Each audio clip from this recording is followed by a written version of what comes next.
India Australia economic cooperation and trade agreement IndAus ECTA के प्रभावी और सफल नेगोशिएशन पर बधाइयां देता हूं। Well, both Modi ji and I are keen to see a comprehensive and ambitious trade deal concluded between our two countries. पिछले कुछ सालों से जब भी प्रधानमंत्री मोदी किसी महत्वपूर्ण देश के दौरे पर जाते हैं तब आपने एक शब्द का जिक्र बार बार सुना होगा, फ्री ट्रेड एग्रीमेंट, FTA। इसका इतना ज़्यादा जिक्र क्यों होता है, ये क्या है, आज इस बारे में विस्तार से बात करेंगे। नमस्कार, मेरा नाम दिव्यांशी सुमराव है। आप देख रहे हैं अर्थव्यवस्था से जुड़ा हमारा रोजाना का कार्यक्रम खर्चा पानी। FTA को समझने से पहले एक शब्द का मतलब यहाँ पर समझना बेहद जरूरी है, इंपोर्ट ड्यूटी। दूसरे देश से जब कोई प्रोडक्ट आयात होता है तो एक टैक्स उस पर लगता है, इसे इंपोर्ट ड्यूटी कहते हैं। और इंपोर्ट ड्यूटी लगाई क्यों जाती है? दो कारण हैं। पहला, घरेलू उद्यमियों को विदेशी कंपटीशन से बचाना, और दूसरा, सरकार की कमाई। इंपोर्ट ड्यूटी के कुछ नुकसान भी हैं, एक उदाहरण से समझते हैं।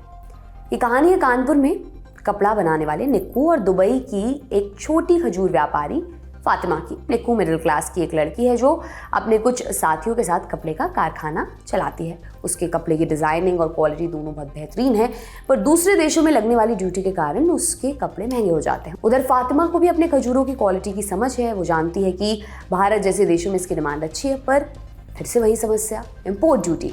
दाम बढ़ जाता है और डिमांड कम हो जाती है, यानी फातिमा और निक्कू जैसे उद्यमियों को इंपोर्ट ड्यूटी से भारी दिक्कत झेलनी पड़ती है। इस दिक्कत से पार पाने का कोई उपाय है। इसी उपाय का नाम है फ्री ट्रेड एग्रीमेंट। साल 2022 में भारत ने UAE के साथ फ्री ट्रेड एग्रीमेंट किया, जिसके तहत 90% चीज़ों से इंपोर्ट ड्यूटी हटा दी गई। यानी अब भारत से कपड़े UAE एक्सपोर्ट करने में और UAE से खजूर भारत भेजने में कोई टैक्स नहीं लगेगा। यानी निक्कू और फातिमा दोनों का है फायदा। फ्री ट्रेड एग्रीमेंट से इन दोनों का फायदा तो हो गया, लेकिन जैसा हमने पहले बताया, इंपोर्ट ड्यूटी एक खास कारण से लगाई जाती है। तो अब उन कारणों का क्या होगा, चलिए जान लेते हैं। हालिया सालों में भारत ने जो ट्रेड एग्रीमेंट किए हैं या करने वाला है, वो कितने फायदे के रहे हैं। किसी भी व्यापार समझौते में अलग अलग चीजें तय होती हैं। मसलन इंपोर्ट ड्यूटी कितनी होगी, कौन से प्रोडक्ट आयात होंगे, उनकी क्वांटिटी कितनी होगी, कितना कोटा होगा, इस तरह के नियम शामिल होते हैं। जब देशों के बीच व्यापार समझौते होते हैं वो 3 तरह के हो सकते हैं।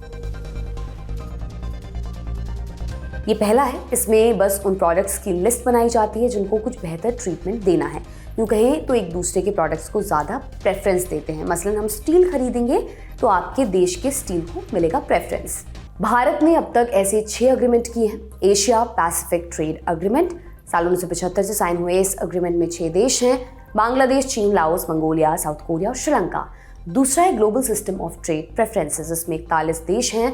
भारत और ये 41 देश एक दूसरे को कुछ प्रोडक्ट्स में बेहतर मौका देते हैं। तीसरा है साउथ प्रेफरेंशियल ट्रेडिंग एग्रीमेंट, ये साप्टा के नाम से भी जाना जाता है। इसमें पाकिस्तान, भूटान, अफगानिस्तान, बांग्लादेश, नेपाल, श्रीलंका और मालदीव्स हैं। चौथा है भारत और अफगानिस्तान के बीच में India Afghanistan preferential trade agreement.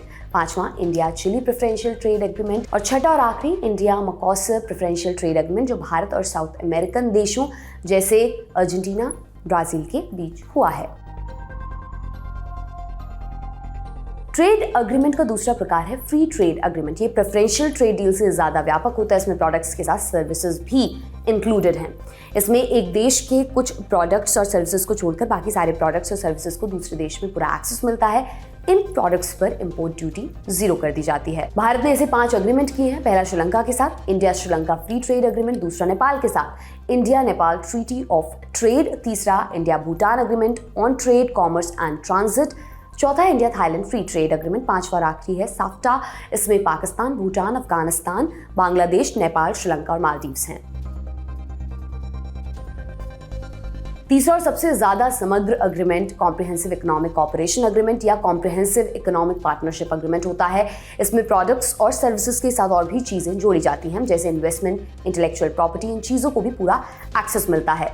Bharat ने ऐसे 8 एग्रीमेंट साइन किए, जैसे India Singapore comprehensive economics cooperation agreement, दूसरा आसियान देशों के साथ India ASEAN comprehensive economic cooperation agreement. इसमें 10 देश हैं, Brunei, Cambodia, Indonesia, Laos, Malaysia, Myanmar, Philippines, Singapore, Thailand और वियतनाम। तीसरा है India South Korea comprehensive economic partnership agreement. चौथा India Japan comprehensive economic partnership agreement. पांचवा India Malaysia comprehensive economic cooperation agreement. छठा है मॉरिशस के साथ India Mauritius comprehensive economics cooperation and partnership agreement. सातवां है India UAE comprehensive economic partnership agreement. आठवां India Australia economic cooperation and trade agreement. ये सभी अग्रीमेंट्स किए गए हैं ताकि व्यापार में बढ़ोतरी आए। सरकारें भी उन्हें अपनी उपलब्धि के तौर पर देखती हैं। हालांकि ये पूरा सच नहीं है। कई बार एफटीए के मामले में हाथी के दांत दिखाने के कुछ और, खाने के कुछ और वाली कहावत भी सही हो जाती है। ऐसा भारत के साथ कई बार हुआ है। हालांकि कुछ मामले ऐसे भी हैं जिनसे भारत को बहुत ज्यादा फायदा हुआ है। पहले देखते हैं एफटीए से होने वाले फायदे। आप कुछ बनाकर बेचना चाहते हैं तो एफटीए से आपको सीधा फायदा मिलता है, खासकर तब जब आप अपनी रॉ मटेरियल बाहर से आयात करते हैं। रॉ मटेरियल का दाम घटा तो मुनाफा अपने आप बढ़ जाता है। मसलन इलेक्ट्रिक कार की बैटरी बनाने के लिए लिथियम की जरूरत होती है। भारत में लिथियम उतनी मात्रा में नहीं मिलता है, तो एफटीए के कारण आप ऑस्ट्रेलिया से सस्ते और कम डॉक्यूमेंटेशन के साथ लिथियम इंपोर्ट कर सकते हैं। एफटीए का दूसरा बड़ा फायदा ये है कि ये दो देशों के बीच के ट्रेड बैरियर को खत्म कर देता है। मछली और छोटे उद्योग जिन्हें एमएसएमई कहते हैं, उन्हें एफटीए से फायदा मिलता है। एमएसएमई देश के टोटल निर्यात में 40% हिस्सेदार, इसलिए एमएसएमई को फायदा मतलब एक्सपोर्ट में इजाफा। एक फायदा ये भी है कि भारत में खेती के बाद सबसे ज्यादा रोजगार देने वाला सेक्टर भी एमएसएमई ही है।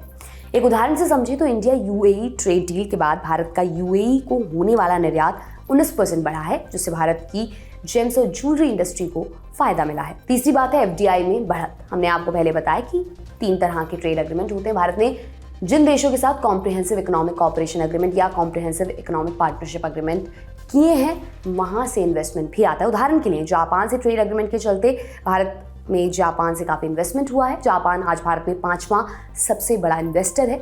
जापान भारत में बहुत से सेक्टर्स में इन्वेस्ट करता है, जैसे इंफ्रास्ट्रक्चर, ऑटोमोबाइल। भारत की बुलेट ट्रेन प्रोजेक्ट और देश में कुछ मेट्रो के प्रोजेक्ट्स में जापान ने इन्वेस्ट किया है। कार बनाने वाली कंपनियां जैसे सुजुकी, होंडा, टोयोटा भी जापानी है। इस इन्वेस्टमेंट के कारण भारत में टेक्नोलॉजी भी आती है, साथ ही नए रोजगार के साधन भी खुलते हैं। चौथा और एक बड़ा इंटरेस्टिंग फायदा है सप्लाई चेन का डाइवर्सिफिकेशन। और ये क्या है? मान लीजिए आपका कपड़ों का बुटीक है। अब आप एक टेलर के भरोसे नहीं रहेंगे, आप 2-3 टेलर्स के संपर्क में रहेंगे, जिससे अगर एक टेलर समय पर आपका काम ना कर पाए तो आप दूसरे से करवा सकें। इसको कहते हैं सप्लाई चेन डाइवर्सिफिकेशन। यानी हमारे पास ऐसे बहुत से सोर्स होने चाहिए जिनसे हम चीजें खरीद सकें, ताकि एक सोर्स सप्लाई ना कर पाए तो काम ना टिके। अब ऐसे देशों को भी अपनी जरूरत की चीजों के कई मार्केट्स और प्रोड्यूसर्स देखने पड़ते हैं, जिससे किसी देश की मोनोपोली ना बने, वरना वो मनमानी कर सकता है और इससे हमारा आर्थिक नुकसान हो जाएगा। भारत ने ऑस्ट्रेलिया के साथ एक ट्रेड डील की है। ऑस्ट्रेलिया बहुत समय से चीन के मोनोपोली से परेशान था। इस डील के बाद उसे भारत के रूप में एक विश्वसनीय साथी मिल गया है और ऑस्ट्रेलिया में भारत को एक अच्छी मार्केट का एक्सेस मिल गया है। भारत के ऑस्ट्रेलिया एक्सपोर्ट होने वाले 96% प्रोडक्ट्स पर इंपोर्ट ड्यूटी 0 हो गई है। इससे भारत के एमएसएमई सेक्टर को काफी फायदा पहुंचने का अनुमान है।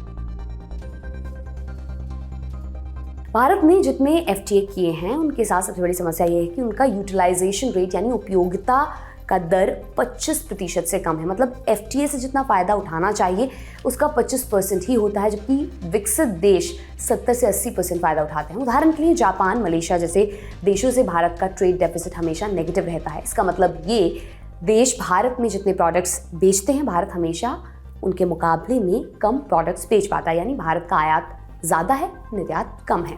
आंकड़ों में देखें तो 2010-11 में आसियान देशों के साथ भारत का ट्रेड डेफिसिट सिर्फ 30,000 करोड़ रुपए का था। वो 2022-23 में 3.5 लाख करोड़ रुपए हो गया। आसियान ट्रेड डील के कारण बड़ा नुकसान भारत के लोकल मैन्युफैक्चरर्स को भी हुआ, जैसे एडिबल ऑयल के मैन्युफैक्चरर्स को। इस डील में भारत ने आसियान देशों से आने वाले एडिबल ऑयल को एक्सेस दिया था, जिसकी वजह से भारत में एडिबल ऑयल की इंडस्ट्री बन नहीं पाई और भारत एडिबल ऑयल जैसी एक बहुत आम चीज़ के लिए इन देशों पर निर्भर हो गया। साथ ही इस वजह से एडिबल ऑयल का दाम भी भारत के कंट्रोल में नहीं रहा। आज दुनिया ऐसी कि देशों के बीच व्यापार ना हो ये संभव नहीं है, और व्यापार होगा तो समझौते की जरूरत भी पड़ेगी। ट्रेड डील होना अच्छी बात है, लेकिन साथ ही साथ भारत के लिए ये ध्यान देने वाली बात है कि वो ट्रेड डील करते हुए उसके नुकसान और फायदों को अच्छे से परखे। भारत ऐसा कर भी रहा है। कई ट्रेड डील्स को रिव्यू करने की बात शुरू हो चुकी है। मसलन इंडिया आसियान ट्रेड डील 2025 तक रिव्यू की जाएगी और फिर उसमें बदलाव भी किए जाएंगे। ऐसे भी कुछ आने वाली डील्स हैं जिनमें सबसे ज़रूरी है यूके के साथ होने वाली ट्रेड डील, जिसके लिए काफ़ी माथापच्ची चल रही है। आज के खर्चा पानी में इतना ही। ये एपिसोड आपके लिए लेकर आए थे हमारे साथी आकाश। देखते रहिए दी लंदन टॉप। बहुत बहुत शुक्रिया।